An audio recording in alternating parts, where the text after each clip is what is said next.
जिंदगी में सब कुछ खत्म होने जैसा कुछ भी नहीं होता। हमेशा एक नई शुरुआत हमारा इंतज़ार कर रही होती है। लोग कहते हैं अपनों के आगे झुक जाना चाहिए, किंतु सच बात तो यह है जो अपने होते हैं वह कभी झुकने नहीं देते।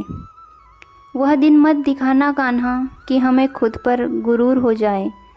रखना अपने दिल में इस तरह कि जीवन सफल हो जाए। वह जो सभी इच्छाएं त्याग देता है, मैं और मेरा की लालसा तथा भावना से मुक्त हो जाता है, उसे शांति प्राप्त होती है।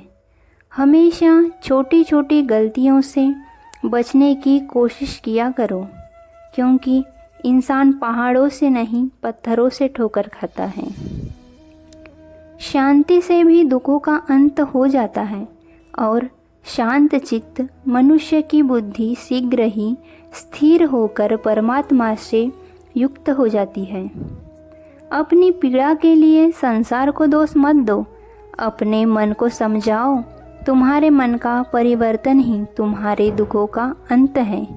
श्री कृष्ण कहते हैं, एक बार माफ़ करके अच्छे बन जाओ, पर दोबारा उसी इंसान पर भरोसा करके बेवकूफ़ कभी न बनो। इच्छा पूरी नहीं होती तो क्रोध बढ़ता है, और इच्छा पूरी होती है तो लोभ बढ़ता है। इसीलिए जीवन की हर स्थिति में धैर्य बनाए रखना। अगर तुम अपना कल्याण चाहते हो तो सभी उपदेशों, सभी धर्मों को छोड़कर मेरी शरण में आ जाओ। मैं तुम्हें मुक्ति प्रदान करूँगा। जो हुआ अच्छा हुआ, जो होगा अच्छा होगा। स्वयं को मुझ पर छोड़ दो, अपने कर्म पर ध्यान दो। कर्म ऐसा जो स्वार्थ रहित, पाप रहित हो। श्री कृष्ण ने दुष्टों को भी अपनी गलती सुधारने का मौका दिया, क्योंकि वो किसी मनुष्य को नहीं, उसके अंदर के बुराई को मारना चाहते थे। संदेह की स्याही से संबंध के पृष्ठ पर कभी शुभ अंकित नहीं होता। इसीलिए अपने मन के विचार और संबंधों का आधार दोनों ही शुभ रखें। मोहग्रस्त होकर अपने कर्तव्य पथ से हट जाना मूर्खता है, क्योंकि इससे ना तो तुम्हें स्वर्ग की प्राप्ति होगी और ना ही तुम्हारी कीर्ति बढ़ेगी। इस भौतिक संसार का यह नियम है, जो वस्तु उत्पन्न होती है कुछ काल तक रहती है, अंत में लुप्त हो जाती है, चाहे वे शरीर हो या फल हो।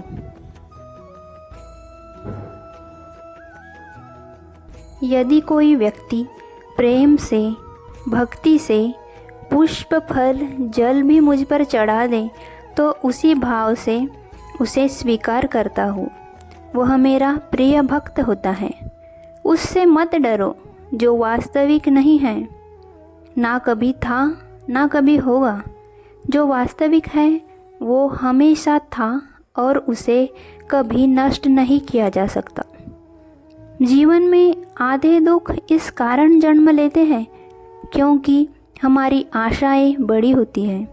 इन आशाओं का त्याग करके देखो, जीवन में सुख ही सुख है।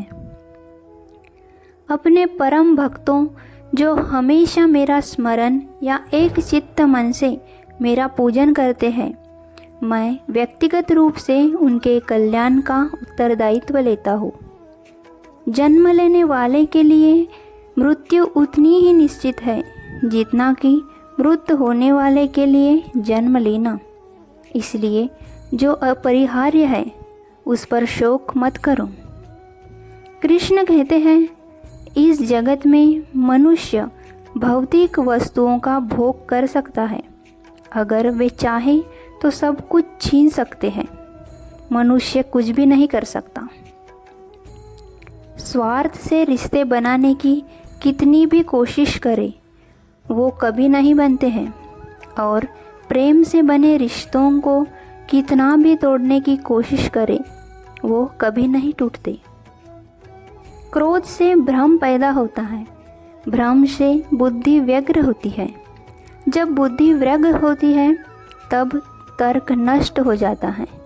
जब तर्क नष्ट होता है तब व्यक्ति का पतन हो जाता है। आत्मा न तो जन्म लेती है न कभी मरती है, और ना ही इसे कभी जलाया जा सकता है, ना ही पानी से गीला किया जा सकता है। आत्मा अमर और अविनाशी है। अगर व्यक्ति शिक्षा से पहले संस्कार, व्यापार से पहले व्यवहार और भगवान से पहले माता पिता को पहचान ले तो जिंदगी में कभी कोई कठिनाई नहीं आएगी। विषयों का चिंतन करने से विषयों की आसक्ति होती है, आसक्ति से इच्छा उत्पन्न होती है और इच्छाओं से क्रोध होता है, क्रोध से सम्मोहन और अविवेक उत्पन्न होता है। श्री कृष्ण कहते हैं, जैसे प्राणी अपने पुराने कपड़ों को उतार कर फेंक देता है और नए धारण करता है, उसी प्रकार यह आत्मा पुराने शरीर से त्याग करके नया शरीर प्राप्त करती है। तुम उसके लिए शोक करते हो जो शोक करने के योग्य नहीं, और फिर भी ज्ञान की बातें करते हो। बुद्धिमान व्यक्ति ना जीवित और ना ही मृत व्यक्ति के लिए शोक करते हैं। मन की गतिविधियों, होश, श्वास और भावनाओं के माध्यम से भगवान की शक्ति सदा तुम्हारे साथ है और लगातार तुम्हें बस एक साधन की तरह प्रयोग कर कार्य कर रही है। हर किसी के अंदर अपनी ताकत और अपनी कमजोरी होती है। मछली जंगल में दौड़ नहीं सकती और शेर पानी में राजा नहीं बन सकता। इसीलिए अहमियत सभी को देनी चाहिए। धर्म युद्ध में कोई भी व्यक्ति निष्पक्ष नहीं रह सकता है। धर्म युद्ध में जो व्यक्ति धर्म के साथ नहीं खड़ा है, इसका मतलब है वह अधर्म का साथ दे रहा है, वह अधर्म के साथ खड़ा है। अगर कोई मनुष्य हमारे साथ बुरा कर रहा है तो उसे करने दो, यह उसका कर्म है। समय उसके कर्मों का फल उसे जरूर देगा, लेकिन हमें कभी भी किसी के साथ बुरा नहीं करना चाहिए, क्योंकि यही हमारा धर्म है।